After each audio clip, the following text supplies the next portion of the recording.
government appointed transition committee chairman to handle the affairs of the 30 of government, which is local government, to minister and of course do the needful in terms of governance.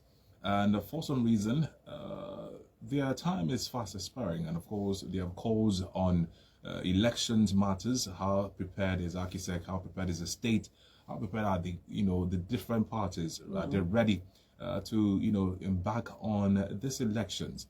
And of course, we have heard a lot of reports back and forth. We are prepared, we are not. We are prepared, we are not, from the AKISIEC. And of course, we are looking at how these local government chairmen have also performed in the first 100 days in office in terms of governance, and of course, looking at preparations for the elections coming forward. And also later on in the show, we'll also talk about something that is also trending, which has to do with the pardon that has refused to go in the course of the weekend. We still have a lot of talks back and forth with that. Well, joining us this morning to talk on this is Otwekon Franklin Song, Director, Center for Human Rights and Accountability Network. Otwekon, good morning to you. Good morning, Otwekon. Welcome. Good morning, gentlemen of the press. Good morning, and good to be with you once again. All right. All right, so we're talking about the first 100 days in office, and some local governments have been mentioned. Etinan Ibiono, Kono, Uyo, Ibono, Abak, Insaratai rather. Those chairmen have been reported to be leading in project executions. And we come back here, we see Okobo, Ibesipo Asutan, and others rated low in performance. One of our comments we took during the paper headline said, why should it be Ibesipo? I mean, a brother of mine crying. May we have money allocated to these people to do this job? And every month we get to hear, oh, this amount have been sent to this local government. Yes, there's some reports that they may not receive it, or they may not receive up to their amount, but this money is being sent, and this is what we see. Have we investigated enough? Why is this so? Well, let's get to our guest in the house today, Otwekon, before we talk about the preparations for elections, let's talk about the first 100 days in office of most of this chairman, and of course how they have performed generally. Well, although I know we might not be able to cover everyone, but you can also talk on the ones you have seen personally, and of course you've seen their handworks in different capacity. So let's start from there. Maybe I will be disappointing you by saying, if I'm to appraise the 31 local government council, I would say I can only talk of one. That one, maybe because he's always, do you want to say he's always in the media? He does his thing more with the media. The media will always pop on him, and he will come up and give account of what he's doing. Or maybe the rest are media shy. They don't want to be, maybe, like I said, maybe, and they don't want to be accountable to the press. Some, it could be that they are not being transparent in what they are doing, and so they are scared of what the media will report. So that is to say, the chairman of your local government area, I think, over time, from his first, when he was the local government chairman, elected council chairman, I remember his first 100 days, I was going to through your village road. I just stopped by the council, and I saw him trying to supervise the project that he was doing, trying to build a what is it called? Trying to complete the admin block. That was the first 100 days, and he was able to complete it. And he also had so many projects that he invited even the governor to attend. The governor Emmanuel. And he has always been in the media. And after him, I don't know, I've been racking my mind around. I can't really point to say this particular person, can be so appraised, judged to have performed. Now, we now have people who we are now appointed as chairman to man the local government councils, even though we were against it because we said that the appointment was an affront to the Constitution because it is an abridge to Section 4 of our Constitution, that whoever that must man the local government council must be someone who is elected to be in that office. But because the governor, as when they came on board in December, could not be able to, carry out the pool, also had to allow it, slide by not, protesting, because the government claimed that there was no fund. And then we also engaged AKISIEC, who said that they did not issue enough notice for election, because you must have to issue a notice. So we had to let it slide. Now, these current people who are manning the local government councils are appointed people who are supposed to be there for 6 months by virtue of their appointment.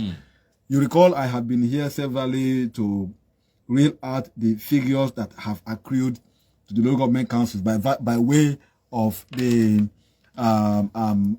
fuel subsidy removal. And we in the Center for Human Rights, we are yet to be contradicted with the figures we have read out. Before you can appraise, you should also be able to know what the person has received and what he has done, whether it commensurates with what he has received as funds. I told you here when I came here 2 weeks ago that because of the fuel subsidy removal, the fund for allocation, the allocation for local government council have increased. And I said that December allocation, that is December 2023 allocation that was shared in February, that was shared in January 2024, that a back local government, I want to repeat the figure in case they are hearing, they can call to contradict us. Why these figures are coming out now is because we are praising the way they have performed. About local government area location that he received in December, which was shared in January, was 304 million. Eastern Obolo received 245 million. Eket received 320 million. Nseretai, formerly known as Ekbetai, received 251 million. Eseodim received 332 million. Etimekbo, 281 million. Etinan, 322 million. Ibno, 259 million.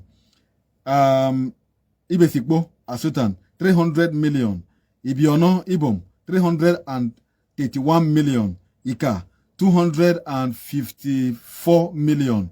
Ikonon, 297 million. Ikorabasi, 297 million. Ikorekbene, 305 million. Ini, 277 million. Itu, 290 million. Mbo, 273 million. Barenin, 329 million. Nsid Ibom, 279 million. Nsid Ubium, 293 million. Oborokara, 305 million. Okobo, 270 million. Ona, 282 million. Oron, 272 million. Orowanam, 326 million. Udumoko, 244 million. Ukanafon, 296 million. Esreke, formerly known as Ukwo, 248 million. Urwan, 302 million. Orefo Oroko, 259 million. And Uyo, 407 million. This is what they have received in the month of December, which was shared in January. Now, if you want to appraise the crown obtained from the account department of the federal of the office of the accountant general of the federation, so this is it. Now, if you go around this entire state, you will not see project that is commensurate to this figure. Why? Is it because now you will not see, because the people are not really accountable to their people. They allow all the blame to be taken by the governor and the president. And here we are always condemning the president and the governor. Nobody cares to ask the chairman what he's doing with the funds he has received. Has he received the full funds? That's another big question. Well, you have a body known as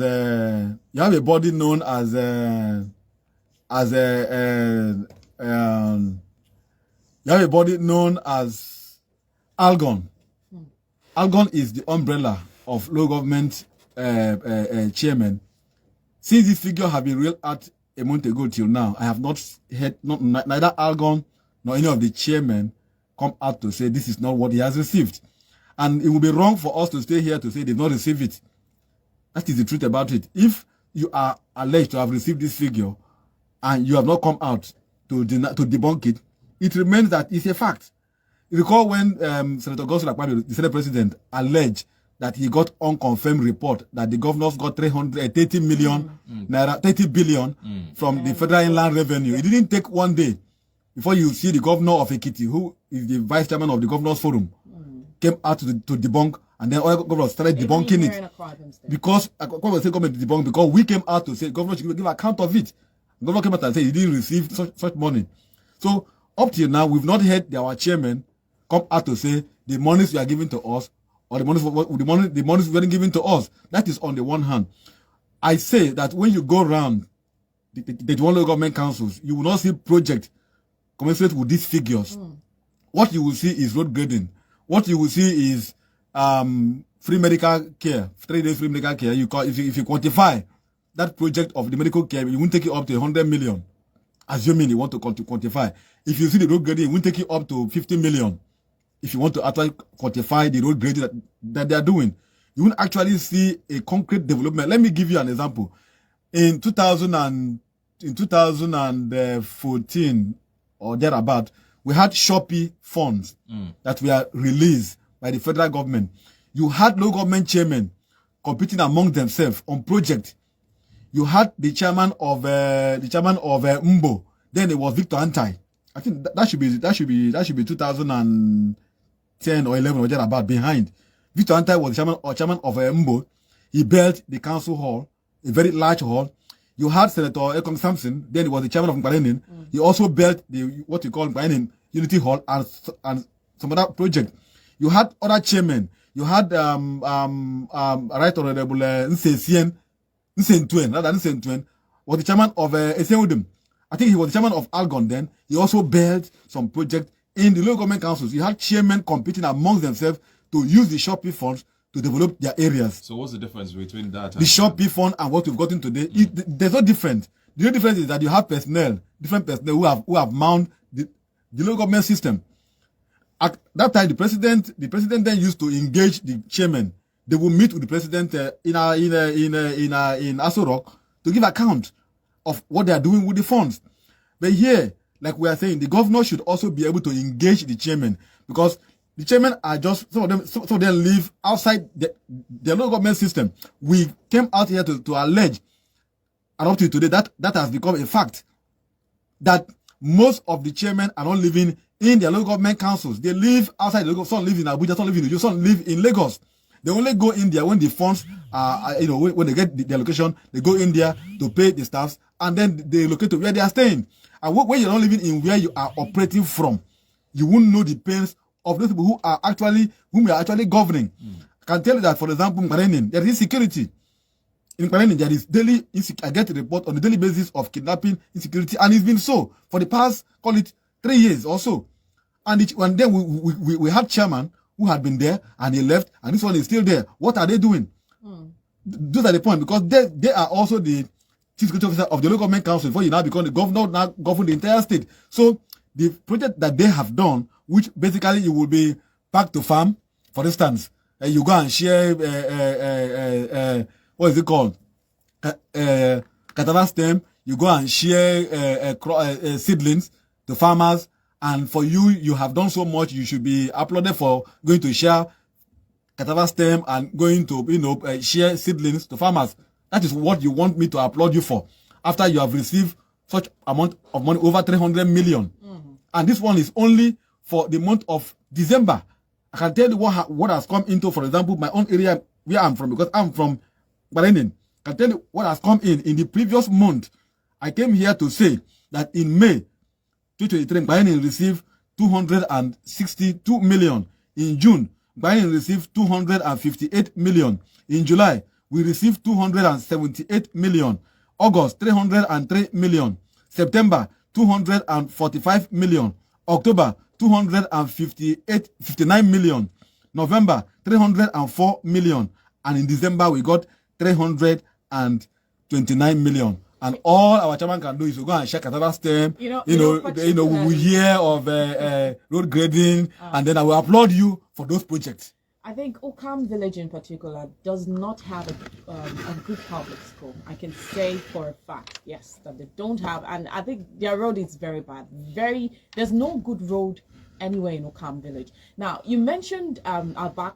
Of course, I must say I'm not from Abak, but I've been following up, and I would say I think Ekerete Yang has been doing great. Yes, I'm not from Abak, and I just follow him up, and I see some jobs he has been doing. Yeah, for the people of Abak, I've actually attended their stakeholders meeting, and then for the people of Abak to put so much confidence in him and saying he has really changed a lot. So I think he must be doing well. Now, one thing I want to address is, in a stage where we've been talking about selection, appointing chairman, selecting chairman, and it's almost the first time that people are really opening their eyes to say this time, oh, AKISIEC wants to run an election, let's open our eyes and get to vote people into office. So other days we've been seeing selection of chairman.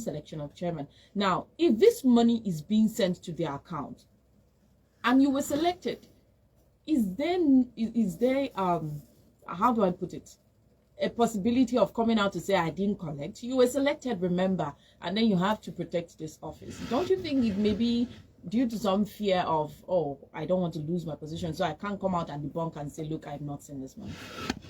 I will not join you in that temptation to believe I'm just on their behalf. I will not believe in their behalf. My assertion remains that they have taken the money. Because they are educated people, they are enlightened, they know the implication of going to sign for something you've not collected. Because at the end of the day, you are going to give account, like what we are doing here. Nobody is blaming anybody for not giving them any fund if I thought they've been given. If at the end of the day, this matter leads to EFCC, they won't be saying that they did not sign for it. Because one thing must know is that when the funds comes, you sign what you are given. That's the truth about it. So if at the end of the day, you sign for something and you didn't get it, and you go home with it, then you must be able to be responsible for what you are signed for, because you are enlightened. You know what it is for you to put your pen, your seal on what you did not obtain or what you didn't get. That is on the one hand. I think last week I had an informal meeting with an official of the AKISIEC, and because we are worried that up till now we've not seen any notice from AKISIEC with respect to elections being holding. And the tenure of this crop of appointees are going to elapse after 6 months. Before now, because of this issue of trying to seek for accountability from them, the Center for Human Rights, which I happen to be director, we wrote a letter to the Speaker of the House of Assembly. I didn't know this would come up here. I would have brought the letter here to read for you to see. What we are simply asking the Speaker to do is to mandate the House Committee on Local Government and Chieftaincy Affairs to begin to embark on oversight functions. Part of what you're asking me, how am I sure this is not happening in this local government? How is this happening here? How is that happening here? This thing will come to an end when the House of Assembly sit up and embark on oversight function. Take the media, go on tour, and begin to see what is happening in various local government areas, and come out to compile your report. Because at the end of the day, anyone wants a second term, or anyone wants to go for election, it is your scorecard that you will use. So the Assembly has to do this job. We have done our part. We have come out and say, Assembly, this is what we have. There is so much of funds being given to the local government chairman, and little or nothing is being seen. Can you now embark on local government oversight function? Check it and see, because the law put it there that it is the Assembly that can oversight the council. So go and do it and come out with your own position if you are faulting what we are saying, that the council has poorly been performed, and that the council is 31 local government, the council is 31 poverty center that we have in the state. That is on the one hand. Like I was saying, at the weekend, I had an informal meeting with an official of the AKISIEC, engaging them to know if they are prepared for it. And AKISIEC appear prepared to carry out its function. Well, if they are prepared. Now, let me land. Let me evolve my thought. AKISIEC appear prepared to carry out their functions.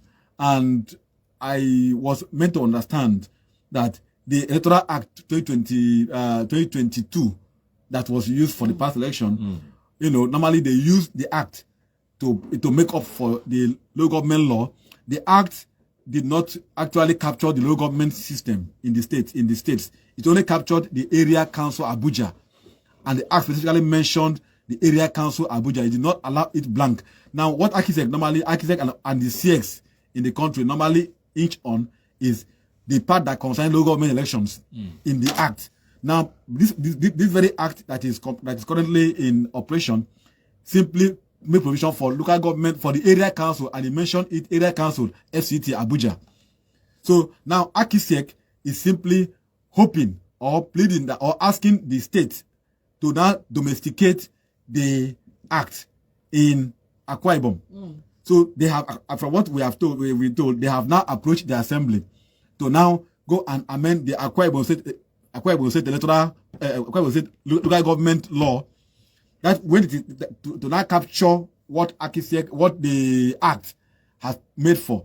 So once that this law is amended to now capture what is being made for in the electoral act, it will now they will now use the act to now issue out the notice for election, which in that act it says 150 days that you must issue notice of election, 150 days to the pool.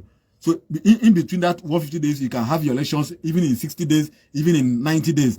But it says it must begin and end within 150 days. So what AKISIEC is simply looking for now is the enabling law to be able to issue notice.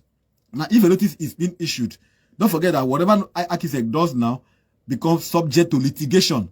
Even when you issue a notice, it will become what will be used at the court, at the tribunal.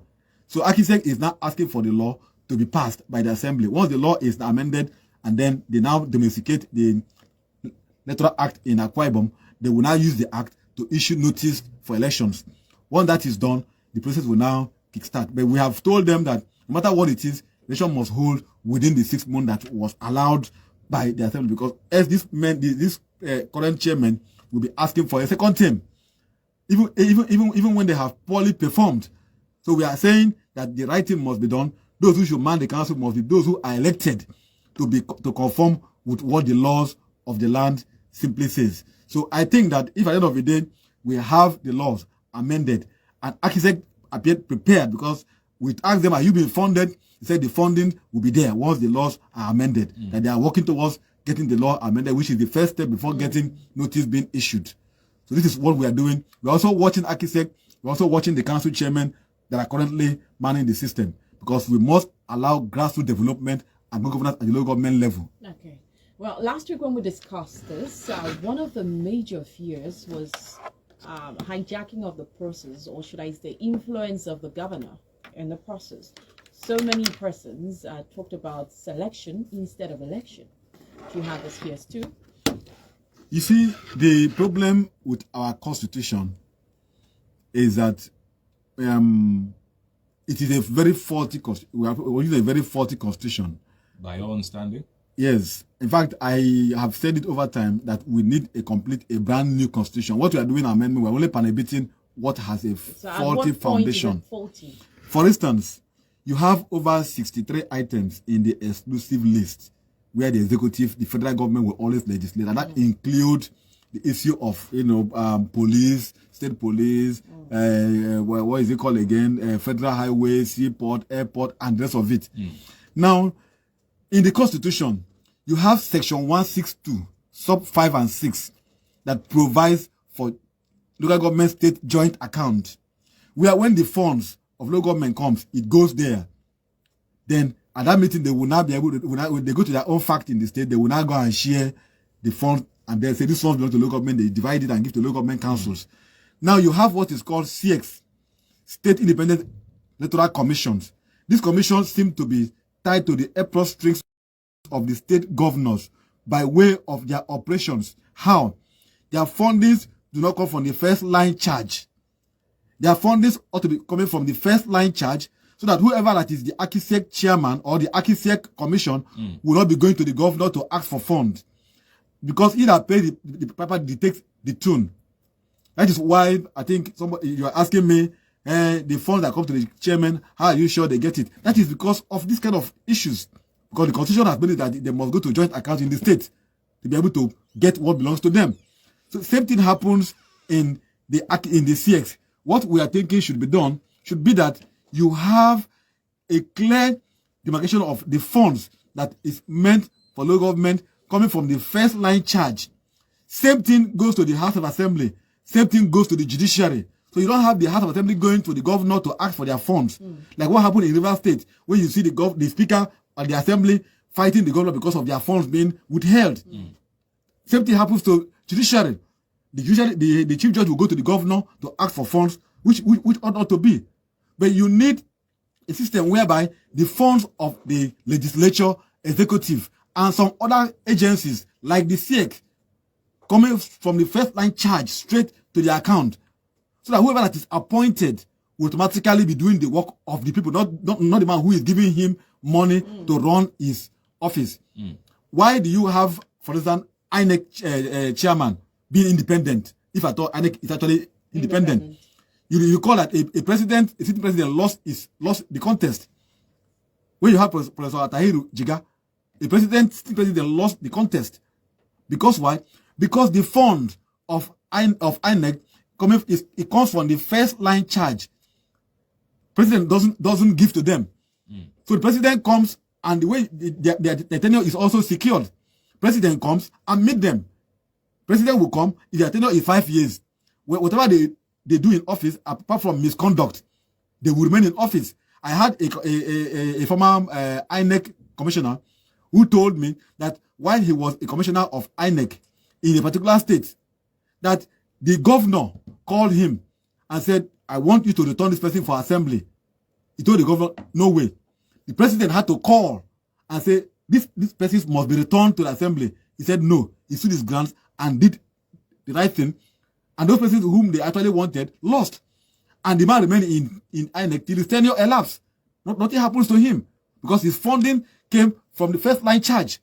So if you have a AKISIEC that is getting his funds from the first line charge, it doesn't really matter what he does, who appoints him. Anybody can appoint him. But when he gets into office, if he has conscience, he will do what is right and what is good for the country and for the state. So part of issue we are having, why you are having these fears of hijack, is because the persons who appoint this AKISIEC board members is the one who also give them funds. And if you see that your body language is not dancing towards his tone, it could stifle you of funds and frustrate all your actions. So what we can do to strengthen the CX, to strengthen the local government system, is to, first of all, initially we have been saying that AKISIEC should be deleted from the constitution and let INEC do the function of AKISIEC. But no, that is not the only way out. The best way out is let us still have AKISIEC in place, but let us get their funding from the first line charge, and then the way they are being appointed, tenure is secured for them. And you know who is appointed, so that if you appoint someone who is party affiliated, the person should be disqualified. Like, for example, we had the case of Mr. Tekamba Omorin, who is appointed, and we come out and say this man, by his affiliation, by his previous place of work, he had been a party person, but he didn't change and the rest of it. Yes, he didn't change, but the case is in court. But we come out with evidence to show that this man is actually partisan, and that somebody who is partisan being a judge, he will actually be doing doing the bidding of those his party members. And we brought at this issue, and it's still there. So even though he has been appointed and sworn in, he has a legal burden and a moral burden to be able to carry out his function. Now, whatever he does, if ever he's been posted to, the fear is that already he has been accused of being partisan, and so he would try his best to live above board. So what are we saying? First, those who are the office of the AKISIEC members must be guaranteed by law. Second, their funding must be guaranteed. And then third, they should not be seen as those who are already partisan while they are being appointed. Once this is done, I can tell you that the other parties will have confidence in them. Look at what happened in Kaduna when El-Rufai tried to, give the CX independent in the state. Some other parties contested and then won the pool. In Kaduna, they won the election in some local government. It wasn't all party affairs. So you need to begin to work towards regaining the confidence of other party members by the way you go about doing the entire process. All right. So now you can join the conversation here on XL 106.9 FM by calling 0700 000 1069, then 0809 222 1069, 0902 225 5088. Then, of course, you can hit us on our WhatsApp line on 0802 200 5155. Drop your comments over there, and of course, maybe your voice note as well. We'll do the needful by opening and playing here on the talk this morning. Well, we're talking about the preparedness of AKISIEC for the elections that should be, up and going very soon. And of course, we're expecting that most of our election matters should be getting ready by this time. Now, first 100 days in office for the transition committee is also what we've talked about this morning, and of course how they have performed in different capacities in their different local government areas, and what they have done across the past 100 days and counting. What is the process? What is the means in which they will, be coming up back into that seat as representatives of these different local government areas, and what they need to do, to send the right message out there and say, look, I am a good candidate for this job, and this is what I want you to do for me. Now, you can also join us this morning by calling us and telling us those thoughts of yours in terms of preparedness for the elections in the local government areas. Well, another big question is AKISIEC truly ready to conduct a free, fair, and credible election, not just elections? And so many of them, so many times AKISIEC have been accused to be silent, giving room for selection. So what are we hoping for this time around? Well, the number to call again is 0902 225 5088. Send us a WhatsApp message from 0802 200 5155. Back to you, to confront. You want to say something? Just to add this to this conversation, you see, most times the political parties will withdraw from the contest and allow it to be all, a one-party affair. Why is it so? They concede much. They concede earlier. They just say, okay, we have withdrawn from the contest. We don't see it to being fair. And once they do that, they allow the other party to just have a field day. I don't know. They will just sit down and read the body language of maybe the system, and the persons who are in AKISIEC and said they just, we've lost confidence, we will continue. But when the result is announced, they will now go to court to challenge it, and sometimes they will lose because you did not take part in the process. What we've been able to do, we engage AKISIEC in the past elections, and it now became something that system has a little bit been open to accommodate other parties. What did we do different? We told AKISIEC, and we had a meeting with AKISIEC, and we said, look, the process of trying to do your collation should start from the ward center, local government, before you now bring the result to the state. Before now, it will be after elections, they pull all the materials back to the state quarters and announce the result. But in over time, engaging AKISIEC, they now saw the need to now open up the system and allow for result to be collated at the ward level. They will announce the result, paste the result there. They will move it from there to local government area. So if you win at the ward level, right, and then they now move the result from there to local government, and then they change the result, you have evidence that you won at the ward level. If you win at the ward level, you are announced at the ward level, you are announced at the local government headquarters, then it now came to the headquarters in Uyo, and it is changed. You have evidence that you have been announced at the ward and local government. So you see some level of checks have now been put into the system. So we want to urge the other parties to have confidence. Even though you are the fears is that, AKISIEC is being tied to the process of the state government. Yes, but try to contest. Because it is when you do that you can have a case to say you contested and you were cheated or you were rigged out of the process. All right. Let's start getting your calls this morning. Hello, good morning to you. Hello, good morning. Hello. Good morning, welcome. Good morning. Do also call back if you can. All right, so one of the questions that we're raising this morning is also the preparedness of most of these political parties. Now, are they also prepared for these elections? It's one thing to say, a certain party took 31 out of 31, but were you prepared enough for the elections? At the tail run of it, most of them will now back out and now say, I saw a lot of and even accuse the governor of influencing the process. But were you prepared for the elections? Now, going forward, how well should most of these parties, get prepared for this election and say, look, no matter what happens, I will stand this election and I'm prepared to run for the office of the local government chairman? This is a very germane question. You've asked a very key question here. Even in the governorship elections, you see people who are not ready to contest coming to buy the form just to go and get compensated. They will go pick the form and tell the major opponent and say, look, I'm in the contest.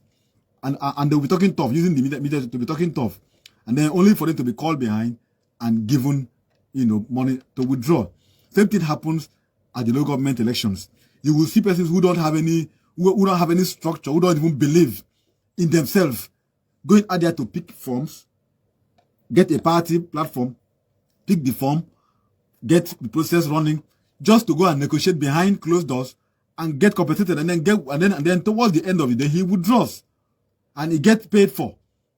He got what he wanted using the platform of the I'm contesting to negotiate for what he wanted. This is what has been happening in our democracy, which is the most unfortunate system that we find ourselves, where someone who don't even believe in himself. For example, in the past election that we had, in the government election that we had, I saw over 22 governorship aspirants picking forms when we called for a debate.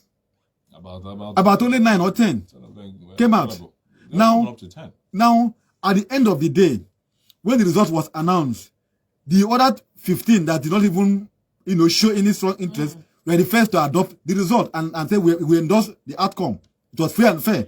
And they were the first to. Them whose names were there did not. It wasn't the names that appeared later. That's it. So they were the first to say the result is fair and fair. We accept the result, the outcome. But you look at it, why did they even accept it in the first place when they didn't even take part? They didn't even show any seriousness. It's possible that they could have been compensated behind closed doors. Let's hold on to that. Hello, good morning to you. Hello, good morning. Come on. I don't know what's the problem. Well, you can send us a WhatsApp message on 0802-200-5155. We're sorry we don't know what's happening, but just keep trying to call us, okay? We're talking about preparations or the preparedness of AKISIEC towards the local government elections, and of course the performance of this transition chairman 100 days into office. And of course looking at how they should prepare themselves also in different political parties, so we don't have a situation where people say, oh, it was left for just one party to take the whole day. But yes, you can join the conversation here by simply calling 0700 000 1069, then 0809 222 1069, 0902 225 5088. Then WhatsApp line is on 0802 200 5155. This morning, do all to reach and of course get the conversation running here. Let's start taking your messages on the show this morning. Okay, this one says, good morning everyone in the studio. I am shocked by such huge amount allocated to Ibesipo, but yet see Afareto Road by Oboridam Ibesipo here. A lot of people have gotten injury and we get robbed almost every week, and people have lost their businesses due to bad road, yet nothing is being done. Please, something should be done. Charles from Ibesipo. Okay, still from... So he sent us a picture of a road. Yeah, he sent us a picture. Bad, yes. It's that bad. All right, so another message was sent this morning. Good morning, presenter. My name is Idong. I said from Uyo.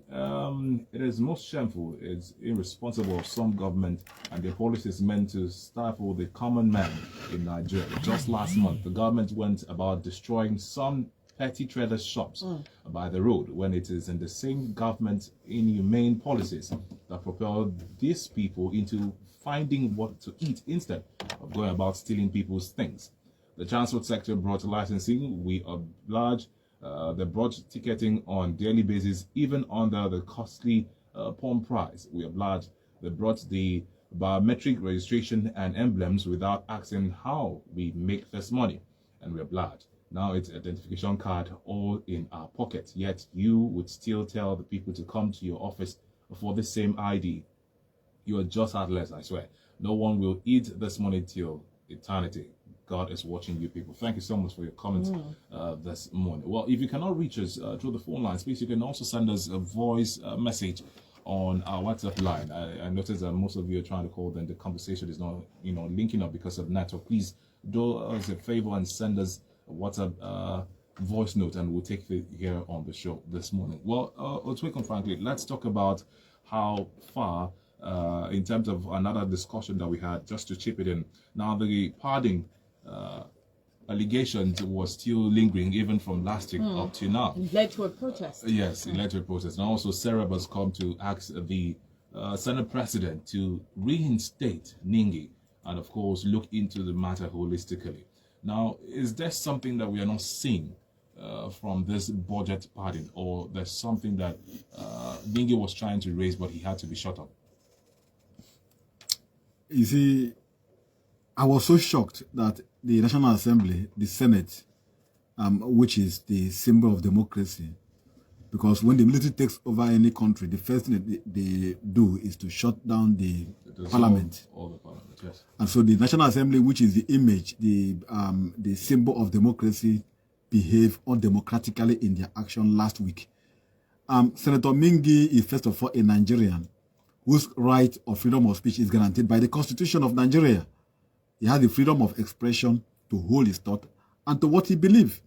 Now, if you feel contrary to, if you have contrary opinion to his own, subject it to investigation.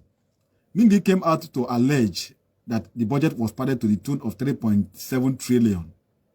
And we had expected that what would have been done would have been, Mingi is one who is alleging, accusing the leadership of the Senate.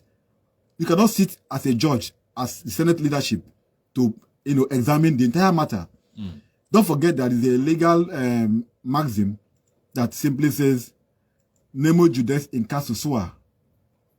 You cannot be a judge in your own matter. And all the other pattern simply means you will hear the other person speak. Give the other person the fair right to fair hearing. Was Abdul Mingi given the fair hearing on that 3-hour session that they had before he was? The answer is no. He came, I saw him in the television, I saw him with huge document which he came to read out, to present, to make his case, but he was shut down. Even when Senator, I think Barije from Cross came out and said that they all got money in the guise of ranking senators. He didn't get it, that they are all culpable. His mic was off. I'm coming. His line, his mic was switched off. You see, it became like a huge drama. Now you could see what is coming out. I would have thought that the best thing to have been done would have been to refer Senator Abdul Mingi's allegation to a different, entity, a different organ, which is like the EFCC or the ICPC, to investigate him, investigate the report, not him. And then at the end of the day, if his claims can be able to substantiate them, you now take the matter to court. Or better still, you can even file a matter in court against Senator Abdul Mingi for defaming for the image of the assembly, of the Senate. But you sat within 3 hours and this man wasn't given enough time to make his case, and the next thing, he was suspended for 3 months. Now, what you have done, you have shut up his constituency for 3 months. That is the point. And the people that he represents has the right to also make their case. Now, in the next 3 months, what will happen? Against even the Senate rule that says that nobody should be suspended for more than a sitting of the day. So this is what I'm trying to say. So I think the Senate leadership shot itself by the foot by not allowing Senator Abdul Mingi to make his case, and by not taking the matter to a different entity like the EFCC or ITBC, or better say, go to court to sue him to come and defend his case. But you sit as a judge in your own matter where you have been accused. You sit there and instantly you try to silence him. But Mingi said something. He appeared on the television before that sitting, and he said that he knew what was going to befall him, and the highest thing that will happen to him will be that he will be suspended. But that will not be the end of the matter. We all knew that Mingi will be suspended, but we knew that the matter will linger because the matter that he raised touched on sensibility of Nigerians. Nigerians are currently suffering. You saw the National Assembly members buying jeeps with 150 million naira. getting several allowances, and all of this, living in affluence, and those you go to represent, those you ought to be the ones to serve, are the ones suffering the pains, and yet you are staying there, allocating millions to yourself. I saw a report this morning where Senator, I think Nat Nwoko said he got over 1 billion for his constituency. So those who have the long leg to lobby, can lobby. How do you judge this? I mean, is that how it ought to be? You mentioned Ibesikbo, where you said there is no road. Good. Do you have a House member? Do you have a member in the Assembly, in the House of Reps, or a senator who stands to represent that area in the Senate? Has that area been captured in the project? But you could see street lights being put for as large as 500 million.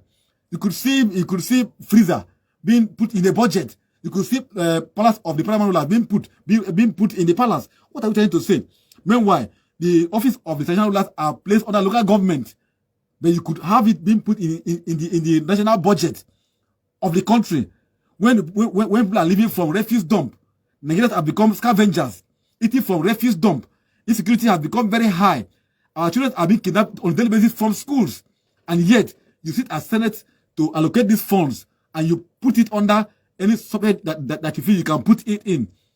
Go and check the last report by the ICPC, how the project that have been made for constituency, how they are being carried out. They are mad with fraud. So when Senator Abumingi said this, he has been there for 17 years. So he knows what he was saying.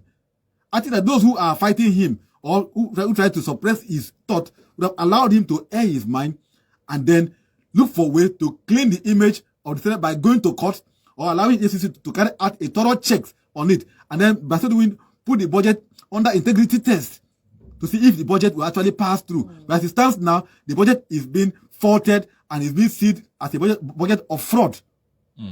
Okay, so let's just take some comments before we come back.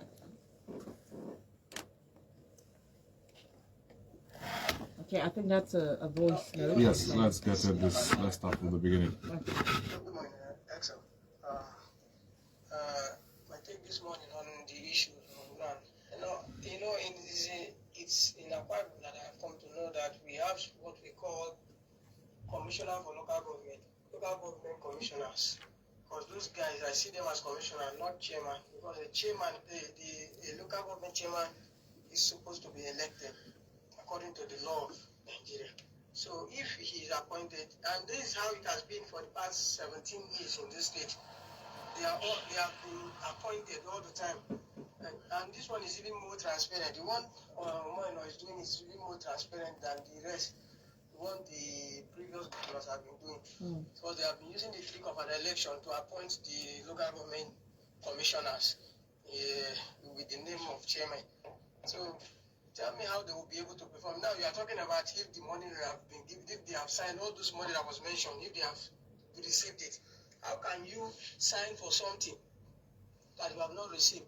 And you expect the person that was appointed to, even if he has not received it, how you expect him to talk? How will he talk when he was appointed? If he was elected properly, he would have come out to say, this money that you are talking about, I've not seen it, or you have not done this, or this.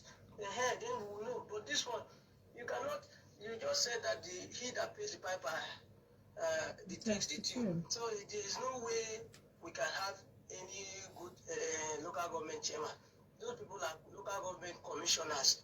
We have two types of commissioners in Akwa Ibom State: commissioners that are appointed, normal commissioners, and the local government commissioners that have been called chairman.